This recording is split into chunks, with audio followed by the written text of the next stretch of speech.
മുഖ്യമന്ത്രിയെ ചൊല്ലിയുള്ള കോൺഗ്രസ് ഗ്രൂപ്പ് പോര് കോട്ടയത്തും രൂക്ഷം. നേതാക്കൾക്ക് വേണ്ടിയുള്ള പ്രവർത്തകരുടെ തെരുവിലെ ഫ്ലക്സ് യുദ്ധം രൂക്ഷമാകുന്നു. കെ.സി. വേണുഗോപാൽ, വി.ഡി. സതീശൻ അനുകൂലികൾ നഗരത്തിന്റെ വിവിധ ഭാഗങ്ങളിൽ മത്സരിച്ച് ഇന്നും ഫ്ലക്സുകൾ സ്ഥാപിച്ചു.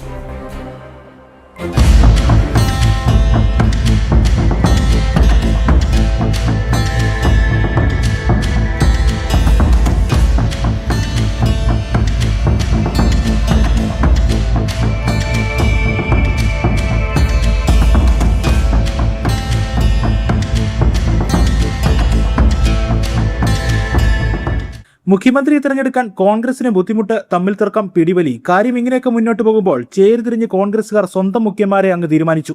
ഫ്ലെക്സുകളും നിരത്തി. അതാണ് ഈ കാണുന്നതൊക്കെ. ഇന്നലെ വരെ കെ.സി. വേണുഗോപാലിന്റെ ഫ്ലെക്സുകളാണ് കോട്ടയം നഗരത്തിൽ വ്യാപകമായി കണ്ടത്.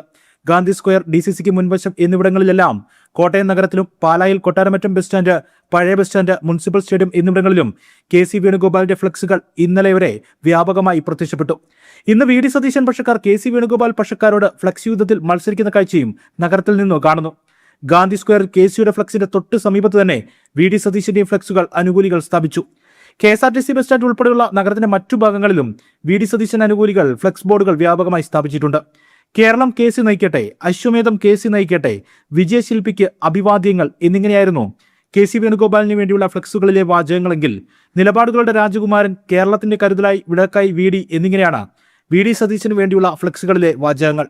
UDF വിജയത്തിന് തൊട്ടു പിന്നാലെ അന്ന് രാത്രിയിൽ കോട്ടയം നഗരത്തിൽ സ്ഥാപിച്ച കെ.സി. വേണുഗോപാലിന്റെ ഫ്ലക്സുകളിൽ കെ.സി. വിരുദ്ധർ കരിയോയിലൊഴിച്ചതും ഗ്രൂപ്പ് പോര് മുറുകുന്നതിന്റെ തെളിവ്. അതേസമയം പാലാ അമലോത്ഭവ കുരിശുപള്ളിയിൽ വി.ഡി. സതീശന് വേണ്ടി അനുകൂലികൾ പ്രത്യേക പ്രാർത്ഥനയ്ക്ക് ഇന്നലെ രസീതെടുത്തിരുന്നു. മെയ് മാസം വണക്ക പ്രാർത്ഥനയ്ക്കാണ് രസീതെടുത്തത്. UDFന് വൻ വിജയം സമ്മാനിച്ച കോട്ടയത്ത് കോൺഗ്രസ് ഗ്രൂപ്പ് പോര് അനുദിനം രൂക്ഷമാവുകയാണ്. ജനം, കോട്ടയം.